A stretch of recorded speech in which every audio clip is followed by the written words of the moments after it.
আসসালামু আলাইকুম সম্মানিত বন্ধুরা, কেমন আছেন? আশা করি ভালো আছেন। আমি আপনাদের দোয়া এবং আল্লাহর রহমতে ভালো আছি। আমি স্বপন আলী আজকে বাংলাদেশ থেকে আপনাদের মাঝে আসলাম। বিগত দিন সৌদি আরবে ছিলাম, তো আপনারা জানেন তো আজকে বাংলাদেশে 2 মাস হলো আসা। এসে বেকার ঘুরে বেড়াইতেছি, মাঠে মাঠে ঘুরতেছি ফিরতেছি, ছাগল টাগল চড়াইতেছি, ছাগল টাগলে ঘাস খাওয়াইতেছি, হালকা পাতলা সংসারের কাজ করতেছি। তো তারপরও বাংলাদেশে এসে কাজ কাম নাই, ঘুরে বেড়াইতেছি। কী করব, এগুলা করে বেরোতেছি। কিন্তু সৌদি আরবে থাকলে কাজ কাম না থাকলে লাইফটা মানে জেলখানার মতো মনে হতো, জীবনটা মনে হতো জেলখানা। কিন্তু দেশে এসে কাজ কাম না থাকলে নিজের দেশে ঘুরে বেড়াতে পারতেছি, শ্বাস নিয়ে ঘুরতেছি, মাঠে ঘাটে ঘুরতেছি, ঠিক আছে, খেত ফসল দেখতেছি, গরু ছাগল দেখতেছি, সব কিছু করা হইতেছে, নিজের জীবন নিজের স্বাধীন মতো চলতেছে। কিন্তু সৌদি আরবে থাকলে স্বাধীন মতো চলা যায় না। কী জন্য? ওটা নিজের দেশ না। বাইরে গেলে ইকামা না থাকলে বাইরে চলাফেরা ভয়ের বিষয়, যেখানে সেখানে যাওয়া ভয়ের বিষয়। যে কোনো জায়গায় বের হলেই সবসময় ভয় থাকে। এবং আরেকটা জিনিস, সেটা হচ্ছে সৌদি আরবে ঘুরে বেড়ে মহল্লার মধ্যে ঘুরে বেড়ে ভিডিও করা সব জায়গায় যায় না। সৌদিদের চোখে পড়লে তারা গিরগির করে, মানে বেশি কথা বলে, কী করিস, নানান প্রশ্ন করে, ভিডিও করিস খা। এবার পুলিশের চোখে পড়লে তার সমস্যা। আবার এমনিতে ইকামার না থাকলে আর সমস্যা। বিদেশ বাইরে এরকম স্বাধীনভাবে ঘোরাফেরা করা যায় না, স্বাধীনভাবে কথা বলা যায় না, মোবাইলে ভিডিও স্বাধীনভাবে করা যায় না, ভিডিওতে ভালোভাবে সব কিছু স্বাধীনভাবে বলা যায় না। সবচেয়ে বড় জিনিস হচ্ছে আমরা বাংলা ভাষায় কথা বলি বিধায় আমরা অনেক কিছু বলতে পারি সৌদি আরবের বিষয়ে। এছাড়া যদি আমরা আরবি বাংলা তারা বুঝতো, তাহলে আমাদেরকে ভিডিও করতে দিত না, কথা বলতে দিত না। যে তোরা এই আমাদের দেশের তোরা কি দুর্নাম করতেছিস না কি করতেছিস, এরকম তারা ভাবতো।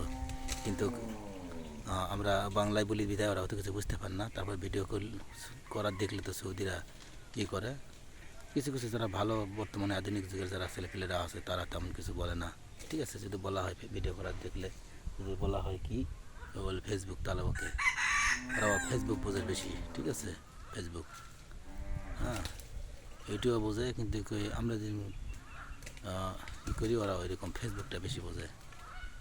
তো এরকম ভালো মন্দ সব লোকই আছে, সৌদি আরবে ভালো মন্দ সব লোকই আছে। তবে চলাফেরার স্বাধীনতা হতে হলে এই ইকামা লাগে। এরপর ইকামা ছাড়াও ভয়, নানান, মানে এক কথায় শেষ।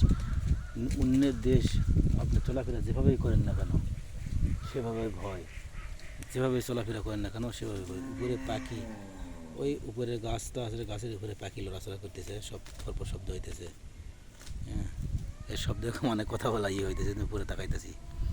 তো অন্যের দেশে আপনার ইকামা বৈধ থাকে না, যাই থাকেন না কেন, আপনার মানে সমস্যা হবেই চলাফেরার, নানানভাবে সমস্যা। ইকামা থাকা সত্ত্বেও অনেক মানুষের না বিভিন্ন একটা দোষ ধরে ইকামা ভেঙে ফেলে, পুলিশ ধরলে দেয়, পেটে দেয়, এরকম কিছু ঘটে।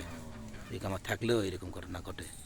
তো এই জন্যে নিজের দেশের মধ্যে শান্তি নেই। নিজের দেশে কাজ না থাকলেও ঘুরে বেড়ালেও ভালো লাগে, যেখানে যাবো সেখানে যাবো, কাউকে কৈফিয়ত দিতে হবে না, এইরকম, ঠিক আছে। কিন্তু অন্যের দেশে তা না।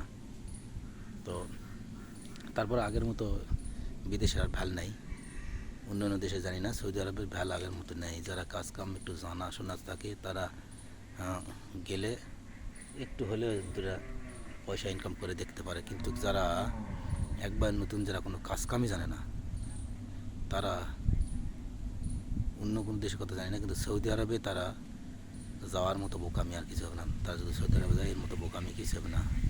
একটা না একটা হাতের কাজ জানতে হবে। আবার কোন কাজ জানতে হবে, আপনি যে কাজ জানেন সেই কাজ সৌদি আরবে আছে কিনা, চলে কিনা, সেটা জানতে হবে। যেমন বাংলাদেশে আপনি ইট গাঁথা জানেন, ইট গাঁথতে পারেন, রাজমিস্ত্রি। ইট গাঁথাতে ওই দেশে নাই, ওই দেশে হচ্ছে কি, ওই দেশে হচ্ছে ব্লক গাঁথা। তো সেখান থেকে ভাবতে হবে যে ইট গাঁথলে হবে না, ইট গাঁথা কাজ সৌদি আরবে চলে না, ব্লক গাঁথা কাজ চলে, এরকম বুঝে শুয়ে করতে হবে, ঠিক আছে। প্লাস্টারের কাজ চলে, হ্যাঁ, এরকম বুঝে শুয়ে যেতে হবে। কোন ওই দেশে কোন কাজ চলে সেই কাজ আপনি জেনে শুনে যাচাই বাছাই করে গেলে মোটামুটি ভালো কিছু হবে।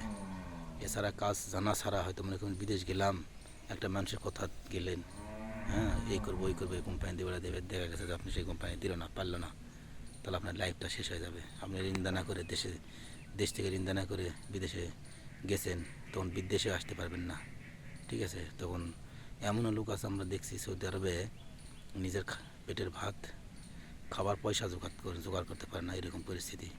তো এই জন্য বুঝে সুঝে যাবেন। সবাই ভালো থাকবেন, সুস্থ থাকবেন। আসসালামু আলাইকুম।